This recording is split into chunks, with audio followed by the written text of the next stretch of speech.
You guys ever have this problem?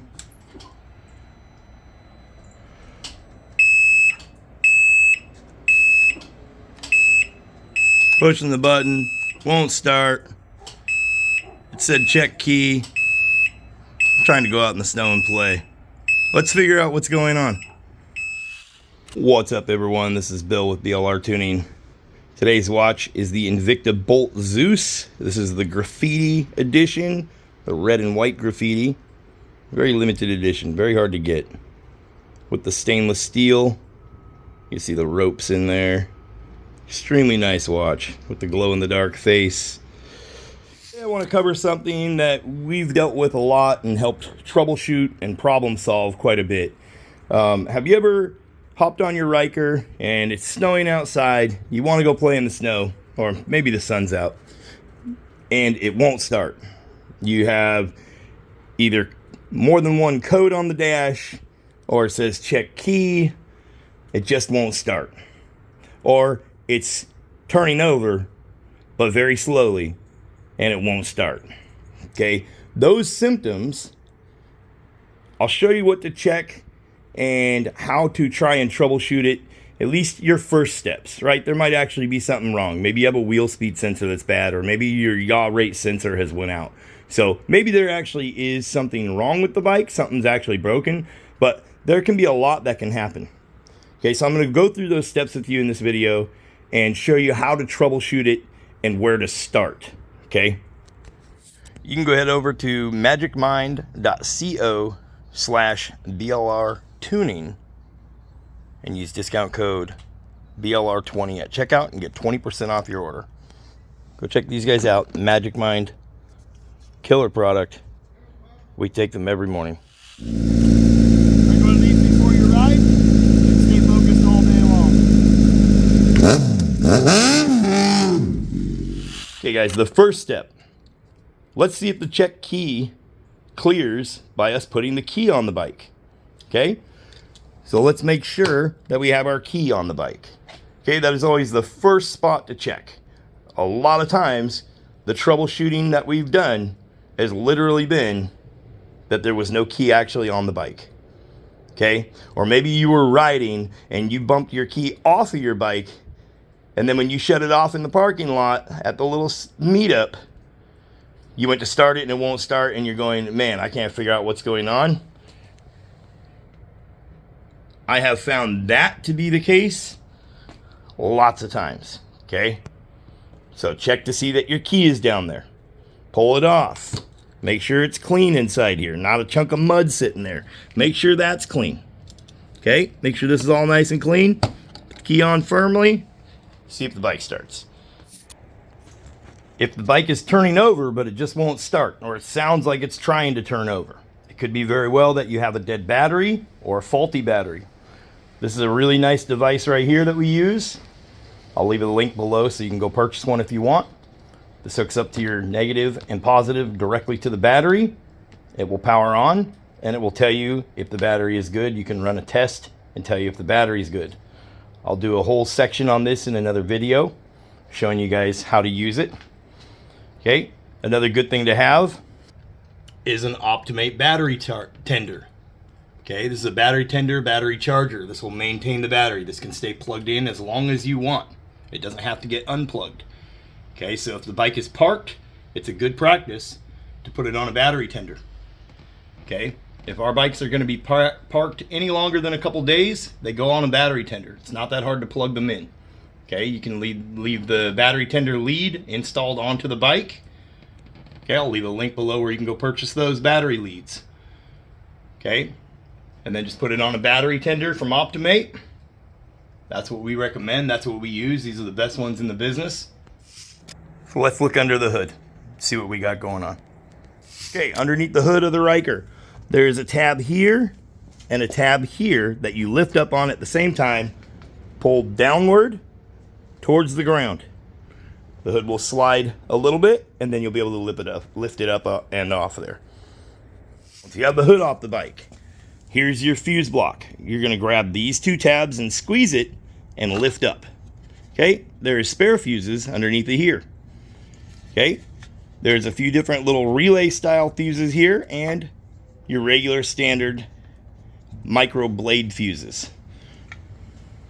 Okay, so these are going to be your smaller size blade fuses that are in here.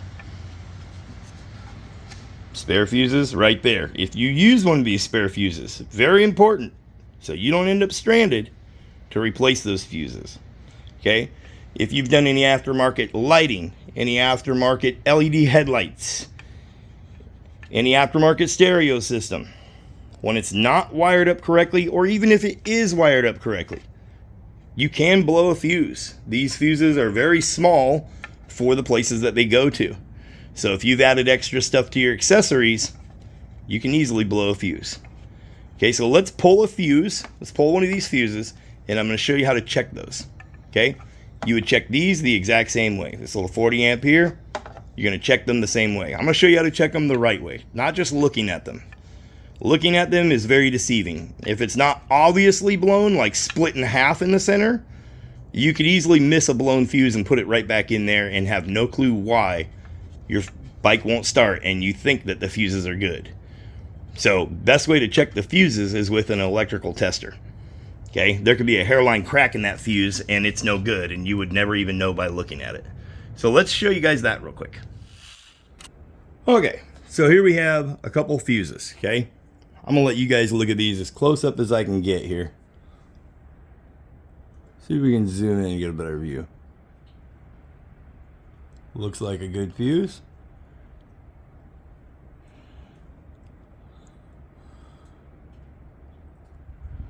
Looks like a good fuse. Okay, so we have a voltmeter here.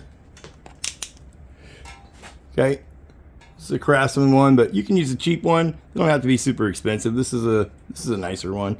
So you see right here I have the positive, negative, common ground. Okay, these are my terminals that are plugged in. And then you see that little symbol right there? That's for ground. So now, I'll show you what happens. If these two touch together, if these two probes touch together, you hear that beeping?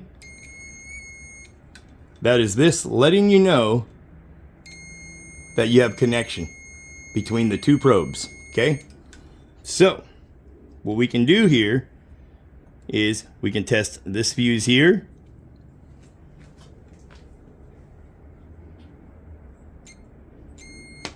Oop. Okay, we hear a solid little beep there coming from our little tester,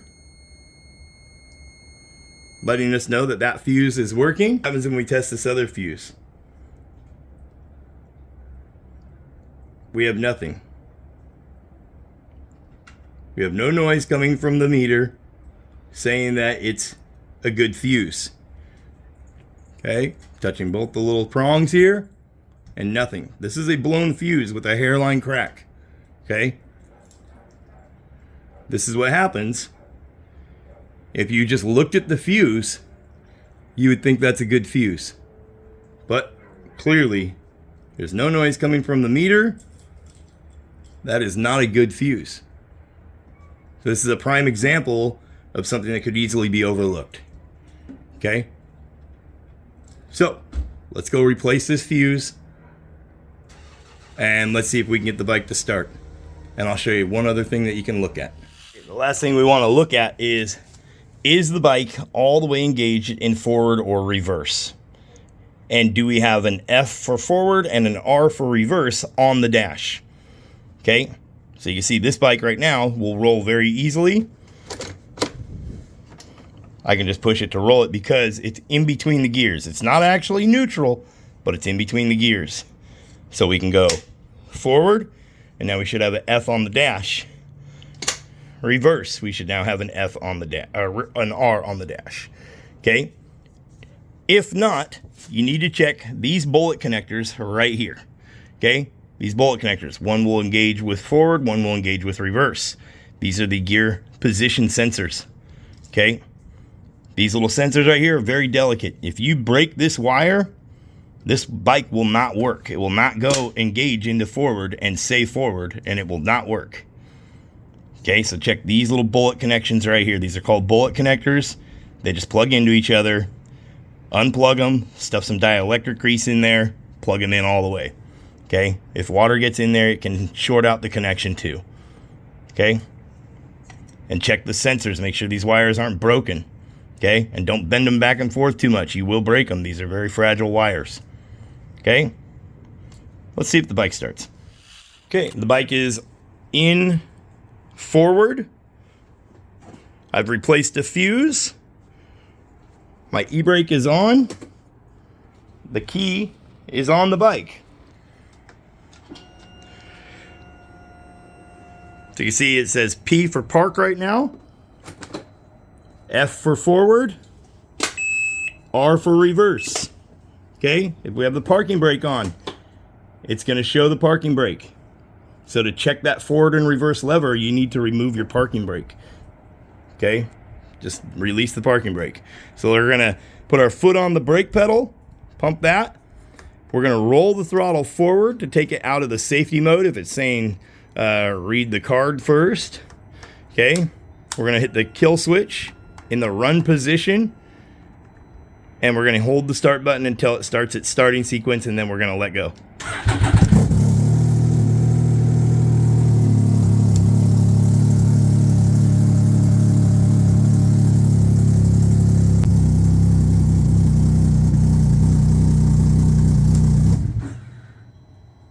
Okay, bike starts. Let's see if it's a fluke and let it shut down. Quickest way to get it to shut down is to pull the key off. Okay, keys back on, bike shut down. Come back. We're gonna hit the start button once. We're gonna push the brake. We're gonna roll the throttle forward, kill switch in the run position. Hit start.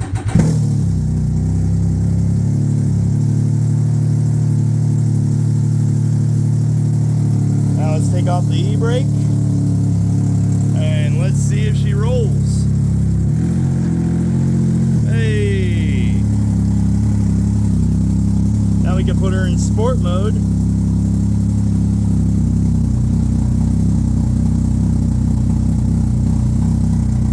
And we can go do donuts in the snow.